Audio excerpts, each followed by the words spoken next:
Have you ever wondered how much of your life is truly yours? It's not your possessions, not your routines, but your choices, your words, your silences, the way you walk into a room, the way you smile, even when you're collapsing inside, the way you say yes just to avoid conflict, the way you apologize for simply existing. What if I told you that most of what you call yourself is just a costume? You weren't born afraid of disapproval. You were taught to fear it. You were rewarded for obedience, praised for politeness, loved when you were convenient, punished subtly or directly when you weren't. So you learned something dangerous, that being yourself is risky, that acceptance requires compromise, that love must be earned. By shrinking, and so little by little, you became someone the world could tolerate. But at what cost? You became fluent in social grammar, skilled in hiding discomfort. You traded your voice for belonging.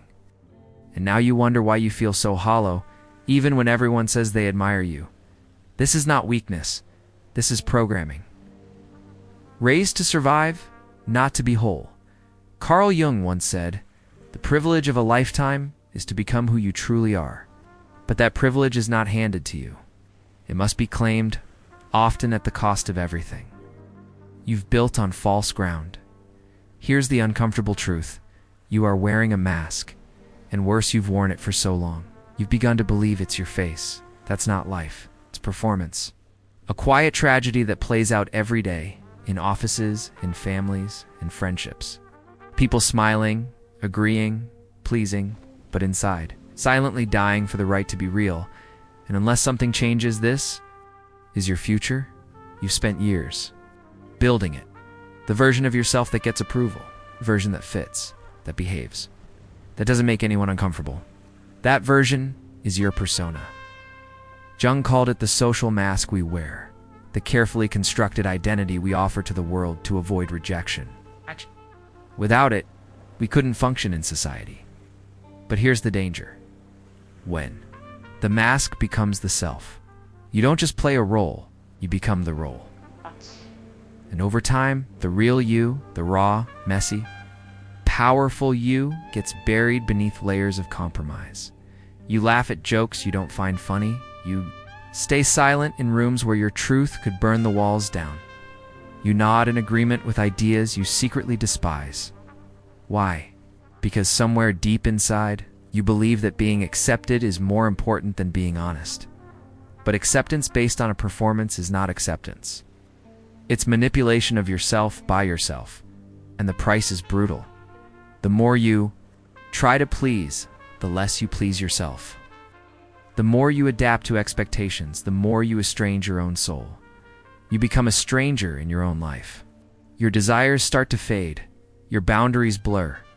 Your truth becomes a whisper you barely recognize anymore. This is the quiet epidemic of our time. People everywhere performing, pretending, pleasing, all terrified of the same thing, to be seen ... and not approved, so we hide, shrink. We censor our own brilliance to maintain relationships that don't even see us. Nietzsche once wrote, "He who has a why to live can bear almost anyhow."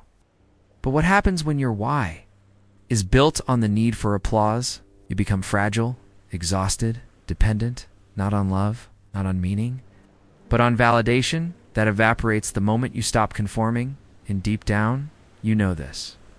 Hey everyone, do you want to grow a little more each day?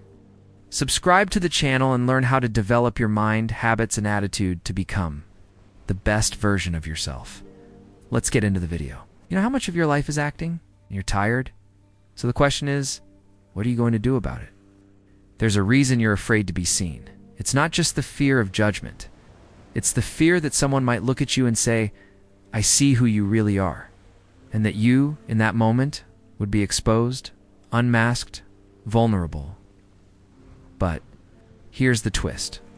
The parts of you that you most fear being judged for are the parts of you that you've already rejected.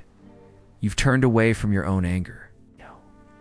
You've silenced your ambition because it made others uncomfortable. You've repressed your sadness, your desire, your defiance, anything that didn't fit the script.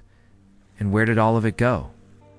Into what Carl Jung called the shadow, the unconscious part of the psyche that stores everything you suppress too. remain acceptable. Not just flaws, but your forgotten fire, your voice, your boundaries, your power, all of it buried. Not because it's evil, but because it threatened the mask you were trying so hard to keep intact. And now, that shadow controls you from the dark. It creeps into your choices, your relationships, your patterns. It whispers, don't speak, don't ask, don't take up space. Because if you do, someone might see what you're hiding. But here's the truth. What you hide begins to own you. Every time you betray yourself to gain approval, your shadow grows. Every time you silence your needs, your shadow watches. And the longer you pretend, it's not there, the more it leaks through anxiety, resentment, burnout, emptiness. Jung warned us, until you make the unconscious conscious. It will direct your life, and you will call it fate. So no, it's not fate that you feel this way. It's conditioning. It's avoidance. It's the mask. It's the shadow you refuse to face. But what if just for a moment you turned toward it?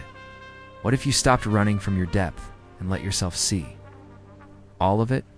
You don't need to destroy the shadow. You need to integrate it. That's how you begin to reclaim your wholeness, to reclaim yourself. Something must break, not your spirit, but the illusion you've clung to, the identity you've worn like armor, the story you've told yourself that if you just behave, just please, just adapt, you'll finally be safe, finally loved. But the truth is harsh. You were never meant to be tame. You were meant to be whole. And wholeness doesn't come from approval. It comes from confrontation, from rupture, from the death of who you're not. Carl Jung called this process individuation, the journey of becoming the self, not the obedient son, not the loyal employee, not the agreeable friend, the self, the totality of who you are when you stop performing and start listening. Inward, but don't confuse this with comfort. Individuation is not enlightenment. It's not peace at first. It's grief. It's resistance. It's peeling back every lie you swallowed to fit in. And yes, it's lonely. You might lose friends. You might disappoint your family. You might walk away from everything you built. Because you finally realized it was never you. Schopenhauer wrote, "A man can be himself only so long as he is alone." It's not about isolation. It's about purification. It's about standing in your truth without asking for permission. And when the silence comes, it won't feel peaceful at first. It will feel like falling. But falling into truth is the beginning of real power. This is your rite of passage. The death of the mask. The funeral of the persona. And like all deaths, it hurts. But what dies is not your essence. What dies is the character you played to be loved. And in that death, something is born. Dignity, not the dignity others give you. The dignity that rises from within when you no longer abandon yourself to be accepted. Nietzsche said, "No price is too high to pay for the privilege of owning yourself." So here's the question. Are you willing to pay that price? Everything you want, truth, peace. Freedom is waiting on the other side of that break. After the rupture, there's silence. Not the silence of suppression, but the silence of clarity. For the first time, the noise fades. The expectations, the roles, the pressure to perform. All begin to fall away. You stand there raw, uncertain, exposed. But for the first time, you are real. This is where the true work begins. Now, without the mask to hide behind, you must face everything you've buried. The anger, the hunger, the pain, the power. You will be tempted to run back, to rebuild the old image. To say I was just tired, or I didn't mean that, or forget what I said. But you can't unsee the truth, Carl Jung warned. People will do anything, no matter how absurd, to avoid facing their own souls. But you're no longer one of them. You've seen what's beneath the surface. And now you know you. We're never broken. We're only divided. This is the path of integration, not perfection, not purity, but wholeness.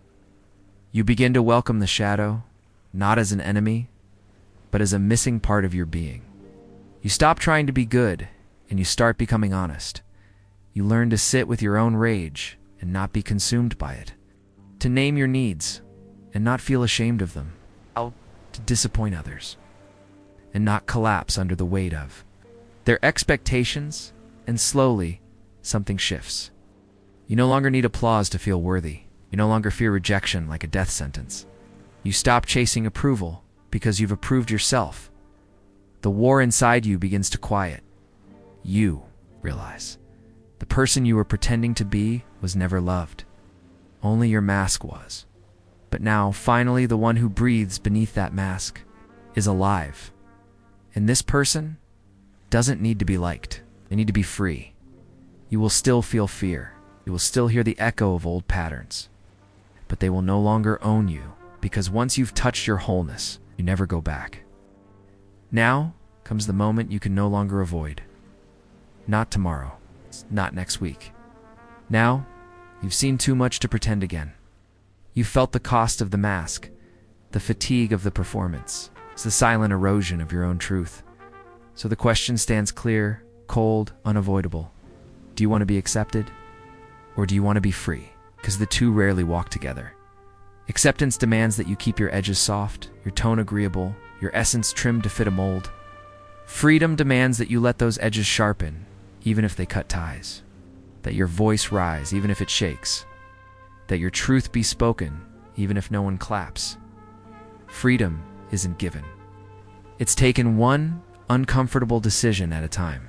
You will lose people. You will disappoint those who only loved your disguise. But what you'll find is worth every rupture. You, not the curated version, not the agreeable version. The full, complex, contradictory, breathing, burning you.